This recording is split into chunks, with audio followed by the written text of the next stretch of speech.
أعزائي المشاهدين، برحب بكم في الحلقة الخمسين. النهاردة هتكلم معاكم. كنت في كنيسة رسولية إنجيلية.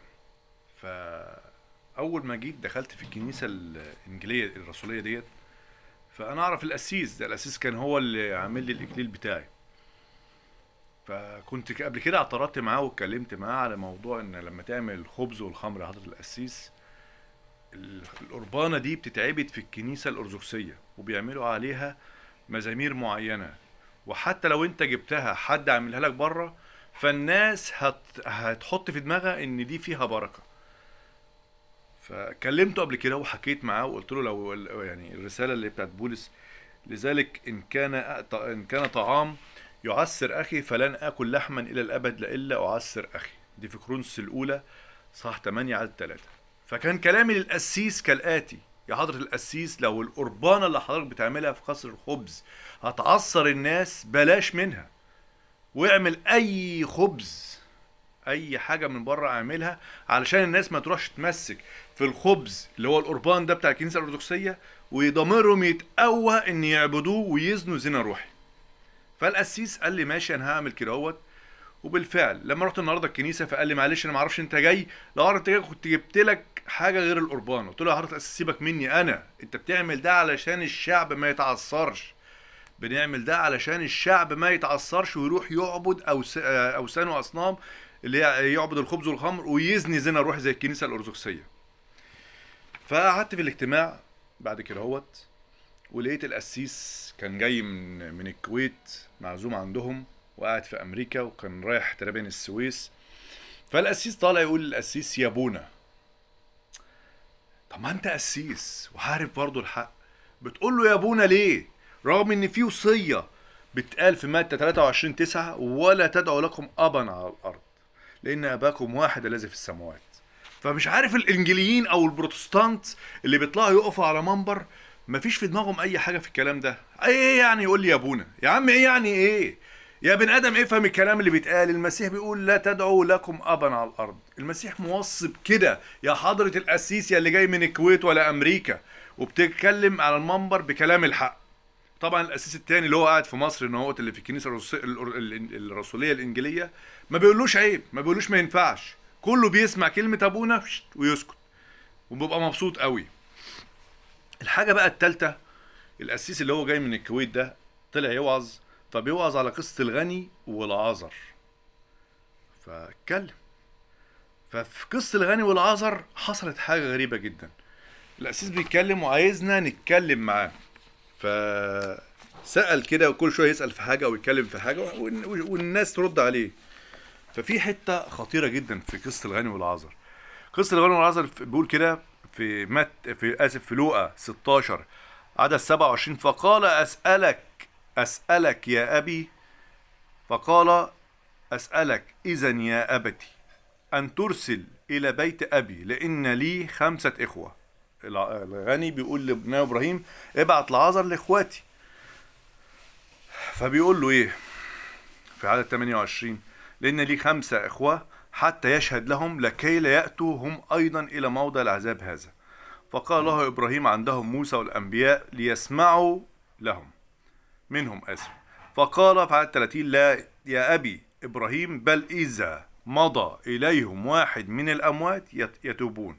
فقال له إن كانوا لا يسمعون من موسى والأنبياء ولا إن قام واحد من الأموات يصدقون.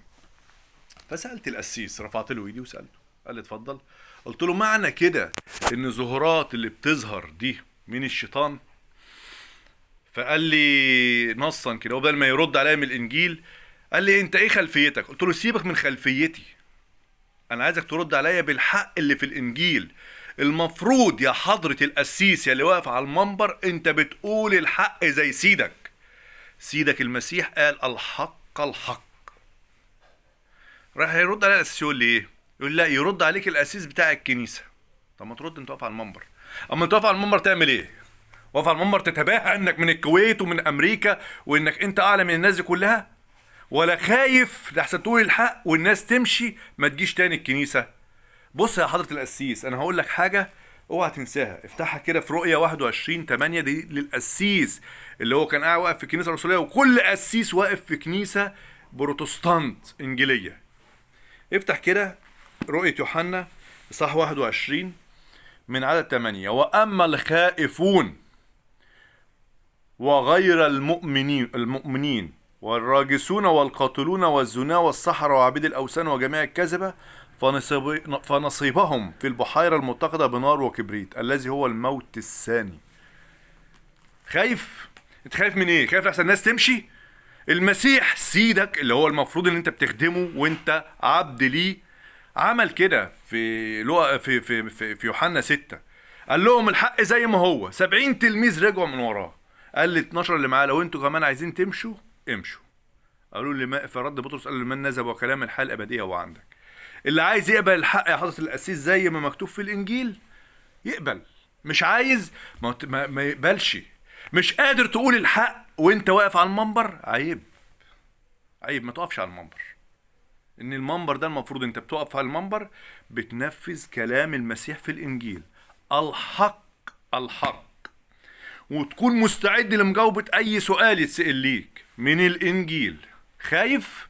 ما تقفش على المنبر. خايف؟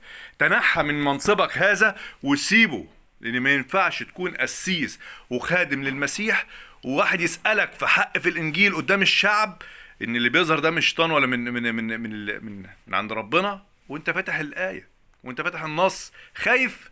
الخائفون لا نصيبهم البحيرة المتقدة بالنار. بعدها نزل ورايا خادم فبيقول لي كده يعني اصلا احنا بنتكلم في كلام ده مش هينفع نقول الحقيقة عشان الشعب. قلت له لو اذا كنت خايف عشان ترضي الشعب، لا، ارضي المسيح، اعمل المسيح عايزه. بعد الخادم ما قال لي قول للقسيس بتاع الكنيسة، فسبتهم ونزلت انا والمدام. فنزل ورا الخادم ده بيقول لي يعني احنا بنحاول نرضي. ترضي مين؟ ان كنت ارضي الناس لم اكن بعد عبدا ليسوع المسيح. قول الحق زي ما في الانجيل. انا بقولكش خبط في الارثوذكسيه ولا خبط في اي كنيسه تانية غلط ماشي غلط، ولكن انت فاتح النهارده شاهد، قول الحق. هقول لك الحاجه دي تاني واختم بيها لكل واحد خادم بروتستانت يا اللي بتقف على المنبر مش عارف تقول الحق، تنحى ما تقفش على المنبر. اسمع كده في انجيل في رؤيه يوحنا اللي هو 21، ودي رساله لكل واحد بروتستانتي بيقف على المنبر ما بيقولش الحق وخايف يقول الحق. واما الخائفون اللي مش عارفين يقولوا الحق زي ما في الانجيل وغير المؤمنين والراجسون والقاتلون والزنا والسحرة وعبيد الاوثان وجميع الكذبة فنصيبهم في البحيرة المتقدة بنار وكبريت الذي هو الموت الثاني. سلام.